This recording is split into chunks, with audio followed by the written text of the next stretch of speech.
अस्सलाम वालेकुम, क्या हाल है आप सबके। उम्मीद करती हूँ खैरियत से होंगे, ठीक ठाक होंगे। जी जनाब, आज जो तरकीब मैं आपके साथ शेयर करने जा रही हूँ ये बहुत ही कारआमद है।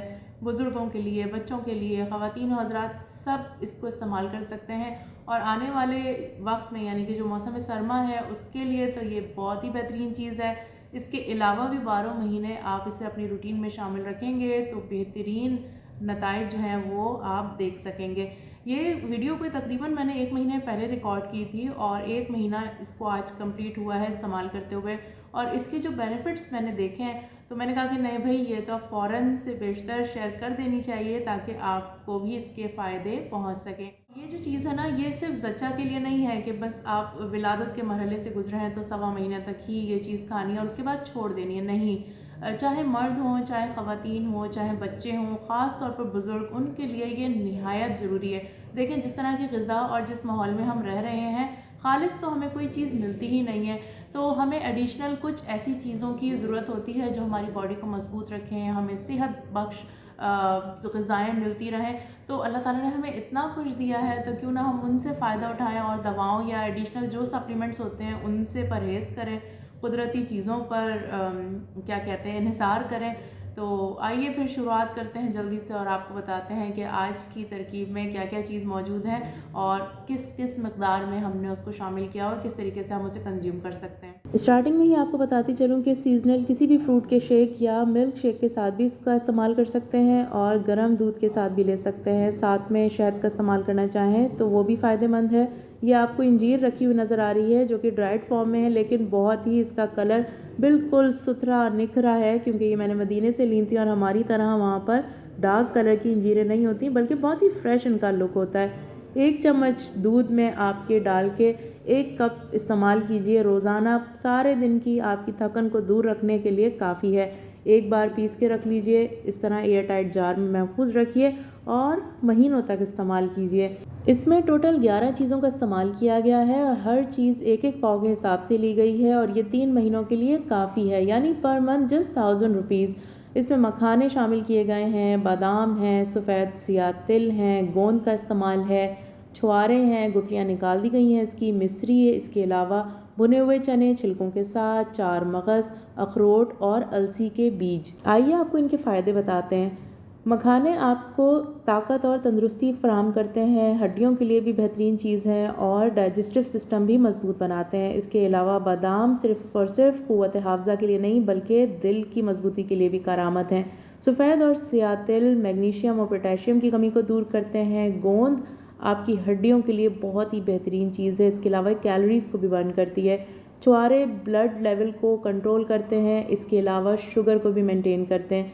मिश्री आंखों की रोशनी के लिए बेहतरीन चीज़ है और हीमोग्लोबिन की कमी भी दूर करती है।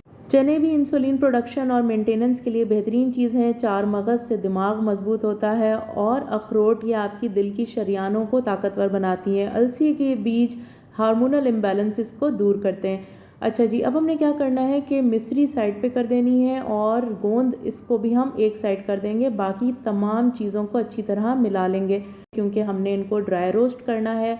ड्राई रोस्ट इसलिए करेंगे ताकि इनकी शेल्फ़ लाइफ बढ़ सके और ये काफ़ी अरसे तक चल सकें। मैक्सिमम 3 से 4 महीने आप इसको एयर टाइट जार में करके फ्रिज में रख सकते हैं पीसने के बाद, लेकिन इससे ज़्यादा रखेंगे तो फिर जो चीज़ों का ऑयल है वो छूट जाएगा और स्मेल आने लगेगी। और ये बाकी के मखाने भी मैंने यहाँ शामिल कर लिए हैं क्योंकि ये 1 पाव भी काफ़ी मकदार में थे तो फिर सारा थाल इसी से भर जाता, तो अब ये डाल दिए हैं। और यहाँ पर एक चीज़ ऐड करना चाहूँगी कि एट द एज ऑफ 35 और इन बिटवीन 40, 35 टू 40 ये वो एजेस हैं जब आपकी बॉडी हर चीज़ एक्सेप्ट कर रही होती है और यही वो उम्र है जिसमें खाया पिया बॉडी को लगता भी है और आगे जाके आपके काम भी आता है।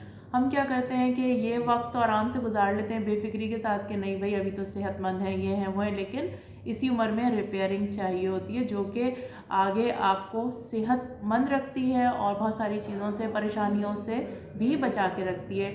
जब हम 50 क्रॉस कर लेते हैं या 50 को हिट करने लगते हैं या उसकी नियर बाय एजेस में होते हैं, उस वक्त हम अपना ख्याल रखेंगे तो चीज़ों की वो अफादियत नहीं होती जो कि इस एज में होती है।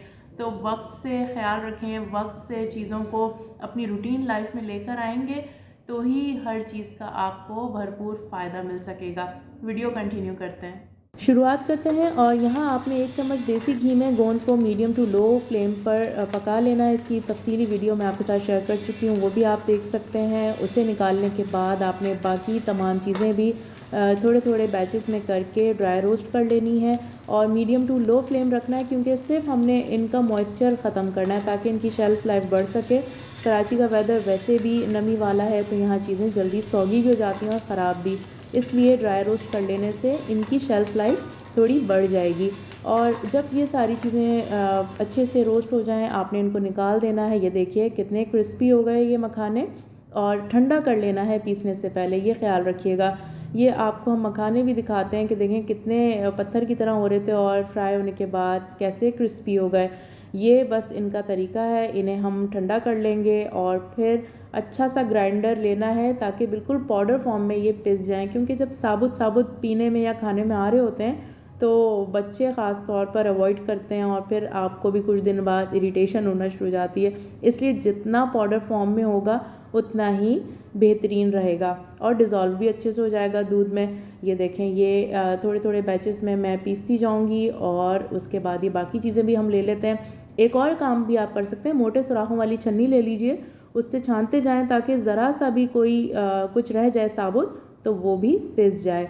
ये देखें, ये ऐसे ऐसे करके हमने सब चीज़ों को पीस लेना है। मिश्री बहुत बड़ा पीस था, उसको मैंने कूट के छोटे पीसेस में कर लिया था ताकि अच्छे से ग्राइंड हो सके। अब ये सारी चीज़ें मैंने पीसने के बाद तसले में निकाल ली हैं और इन्हें मिक्स कर रही हूँ खूब अच्छी तरह, ताकि हर चीज़ इसमें यकजान हो सके और एक जैसी मिक्स हो।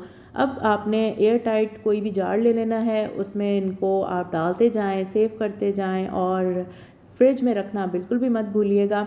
इसे आप तोहफ़तन भी भिजवा सकते हैं अपनी फ्रेंड्स को, बहनों को, या कोई फैमिली में मेंबर ऐसा हो जो बीमार हो, उसको भी आप भेजिए और बहुत सारी दुआएं वसूल कीजिए। तरीका इस्तेमाल मैं आपको शुरू में बता चुकी हूँ। मिल्क शेक या बनाना शेक किसी भी शेक के साथ इस्तेमाल करें, गर्म दूध के साथ लें, जैसा जी चाहे आप अपनी सहूलत से इसे कंज्यूम कर सकते हैं।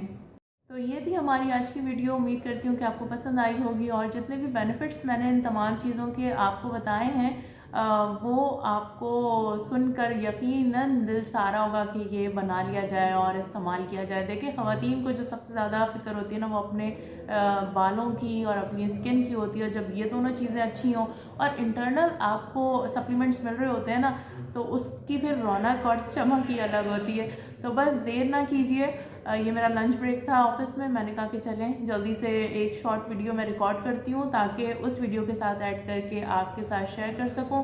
तो बस आपने जल्दी से ये बनाना है और अपना बहुत ख्याल रखना है, क्योंकि सेहत है तो सब कुछ है। बजाय ये कि हम उस लेवल पर या उस एज पर जाएं जब हमें अल्लाह ना करे कि बीमारियां या मुख्तलिफ तकलीफ़ का सामना करना पड़े, तो क्यों ना वक्त से ही हम इन चीज़ों का क्योर कर लें। अपना रखिएगा बहुत सारा ख्याल। फिर मिलेंगे किसी और दिन, तब तक के लिए अल्लाह हाफ़िज़।